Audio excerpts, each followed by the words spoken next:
Hey, what's good, everybody? This is Sid, and this is another one of my movie reviews. Tonight, I am reviewing the new installment to what's being rumored to be a future anthology, 10 Cloverfield Lane. So, on my top 20 list of my most favorite films of all time, there is a movie there that's probably not on anyone else's, based on reviews and just people's opinions of the film, and that is 2008's Cloverfield. I was already a huge fan of J.J. Abrams, after getting hooked on the show Lost. But then Cloverfield comes, and there were so many different things that I loved about it. The biggest thing I loved was the secrecy that surrounded the production and the release. To be able to actually promote a film in the way that Cloverfield was promoted without anyone really knowing exactly what it was about. We knew it probably had something to do with an attack on a city. That was pretty much it. When I saw the film, I personally was blown away. I was blown away by the camera work. It is a found footage film, which a lot of people seem to hate, but I'm kind of a fan of. It manages to take this found footage genre and it brought it into a monster attack.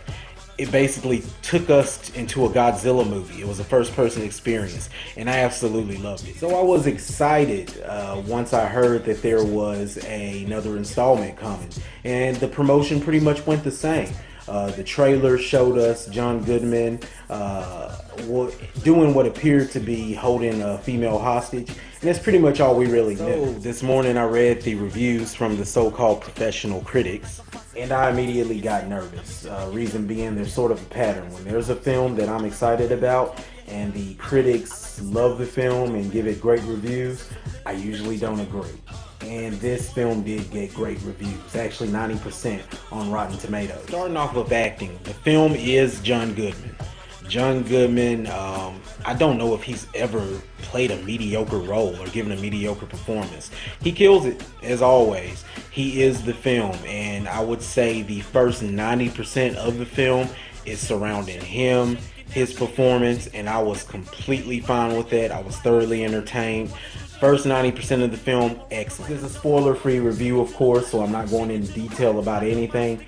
But if you saw the first Cloverfield, you know if the name's put on another installment that it's going to involve something besides what's being promoted. 10% of the film lost me. Lost the entire audience that was in the screening that I viewed. It was a good idea, a good premise. I saw what they were trying to accomplish. The execution was not on point at all. Happening within probably the last 15 minutes of the film that just had no explanation, and it's like they weren't even trying to make it realistic. They were said, if it's a film involving something other than humans, how can you make it realistic? I get that. But in my opinion, the 2008's Cloverfield, of course there's a monster attacking the city. It felt realistic to me, and a lot of it was due to the camera work, but it was done in such a way to where it felt like, maybe this could happen, and are we prepared for that? That's why I love so much about the first one. The last last 10% of this film, we don't get that. That's all I'll really say about it, because like I said, I'm not giving any spoilers. Acting is great, camera work is so-so. The storyline, first 90%, awesome, on point. After that, it will lose you. So my rating for 10 Cloverfield Lane is, it is Redbox worthy. If you just want to pay to go see it, I don't think you'll be too terribly disappointed, but it's not something you need to rush out to see at all. Wait for it to hit the Redbox, catch a weekend where you don't have anything to do and you're staying in, get it, and you'll have some nice at-home entertainment. And that is my review for 10 Cloverfield Lane. I will have another review for something else next week. I'm not sure yet, but I'll let you know. We're getting very close to Superman versus Ben. Next time, hey.